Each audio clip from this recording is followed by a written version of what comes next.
Yang kelompok berpresentasi. Absorbance dan wavelength, Prof.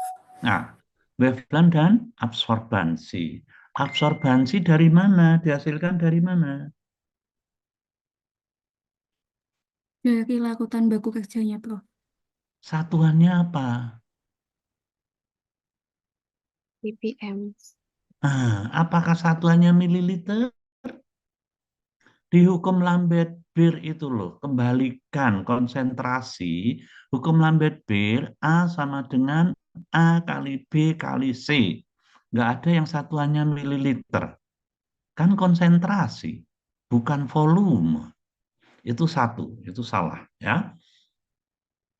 Kedua, sekalian menjawab pertanyaan tadi yang bertanya kelompok 7 ya. Pertanyaan ini bagus banget karena yang mendasar. Jadi kembalikan ke hukum Lambert-Beer.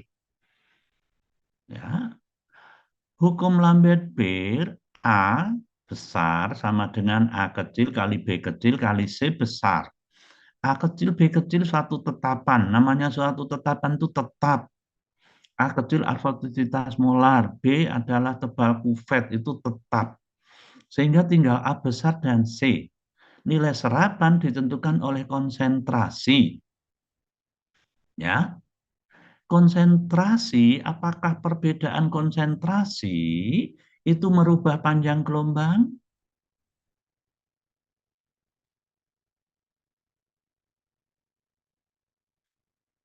Konsentrasi, hukum Lambert-Beer, hubungannya dengan apa? Absorbansinya, Prof. Absorbansi, sehingga perbedaan konsentrasi yang berubah apanya? Yang berbeda apanya kalau konsentrasinya berbeda? Absorbansinya. Absorbansinya tidak ada hubungannya dengan panjang gelombang, ya.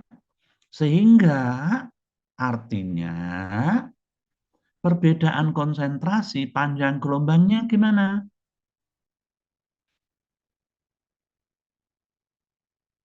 Panjang gelombangnya gimana?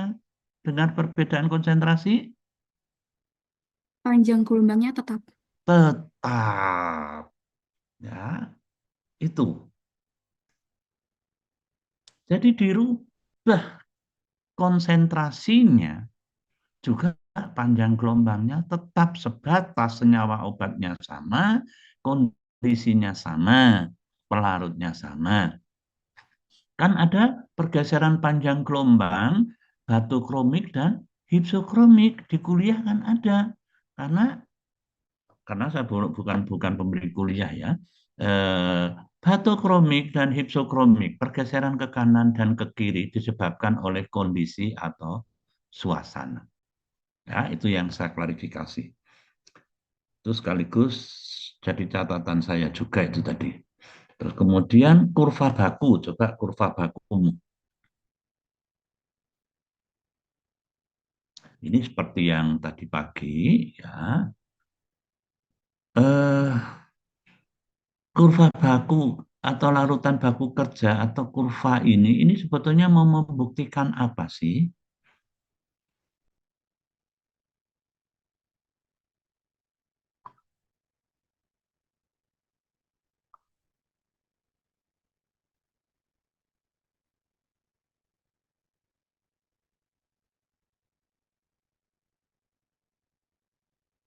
Mem- Membuktikan apa? Membuktikan bahwa terdapat peningkatan absorbensi di setiap peningkatan kadar larutannya, Prof.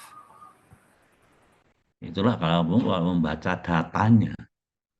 Ini loh larutan baku kerja. Ini kamu mau membuktikan apa sih?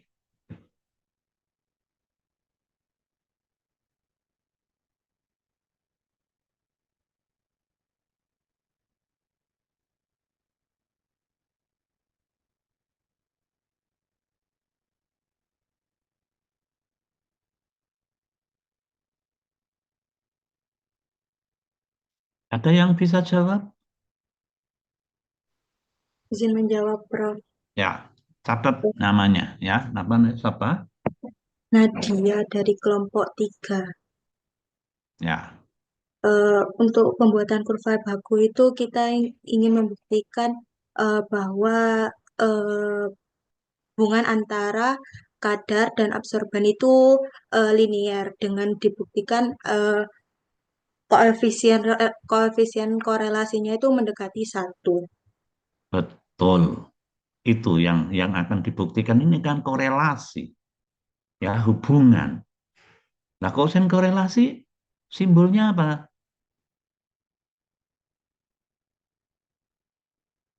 Apa simbolnya kosen korelasi? R kecil, Prof. R kecil. Apa yang dimaksud R kuadrat besar itu apa? Apakah R kecil dan R besar kuadrat itu sama?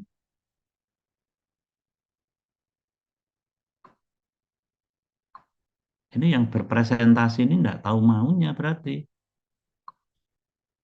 Sama nggak R kuadrat besar dan R kecil? Berbeda, Prof. Berbeda. Yang benar yang mana?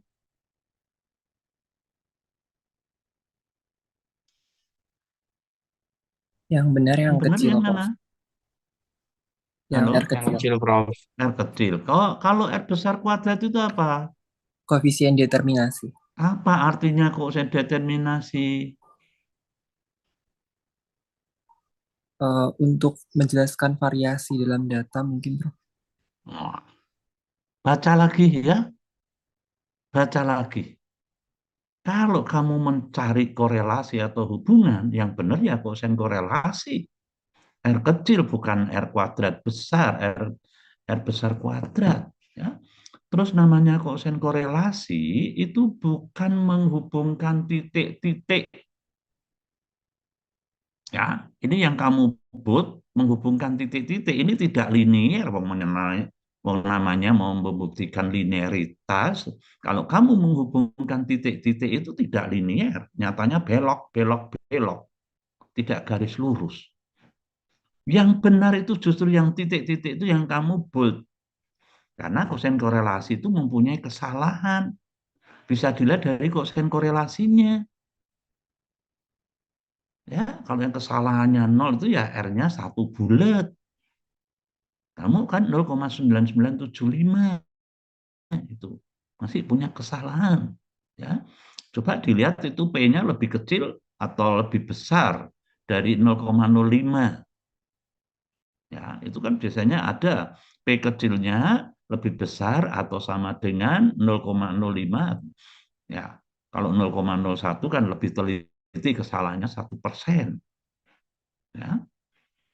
Jadi dari presentasi ini sebetulnya kamu nggak tahu maknanya dari korelasi ini. Ya, bukan membuktikan kenaikan nilai serapan, tidak, mencari hubungan. Jadi ini dibuktikan kalau kamu bekerja secara wajar saja, ini linear. Artinya ini membuktikan hukum Lambert-Beer bahwa ada hubungan yang linear antara nilai serapan dan konsentrasi. Ini kita buktikan. Ya, kalau memang ini sudah linear dengan koefisien korelasi mendekati 1, berarti betul hukum Lambert-Beer yang kamu buktikan. Ya, itu. Terus kemudian E1% 1 senti. Mana?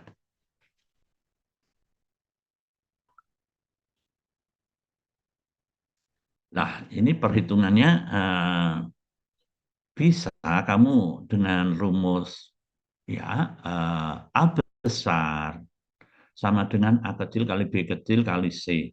A kecil itu bisa A kecil, bisa epsilon, bisa E1% 1 senti.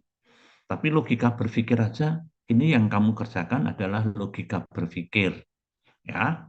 Nah, dari ini, kamu tadi dalam presentasi, si presenternya tadi loh, membacanya juga salah. Membaca 1242 aja 124,2. Nah, ini kan risih orang mendengarkannya. Kamu membaca aja nggak bisa ya. 1242,91. Tadi saya catat itu. Kamu bacanya 124,2,91. Nah, hal-hal yang demikian ini, ya, berarti kamu nggak siap presentasi. Nah, dari hasil E1% 1 senti, apa sih yang dimaksud E1% 1 senti itu?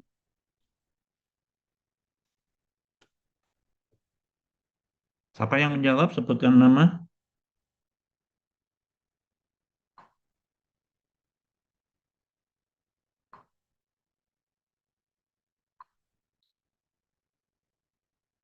Yang menjawab ada poinnya.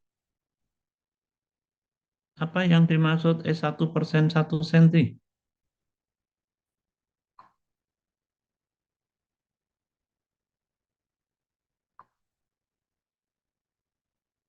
Kamu kerja kok nggak ngerti itu gimana?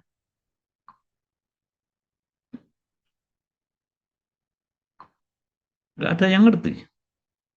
Izin menjawab, Prof. Untuk Ya, 1%-nya namanya siapa? Livia, Kelompok? kelompok 4. Ya, Untuk 1%-nya itu 1 gram per 100 mili, dan untuk 1 enggak. senti Pertanyaan saya, E1% 1 senti itu apa sih? itu untuk absorptivitas spesifik.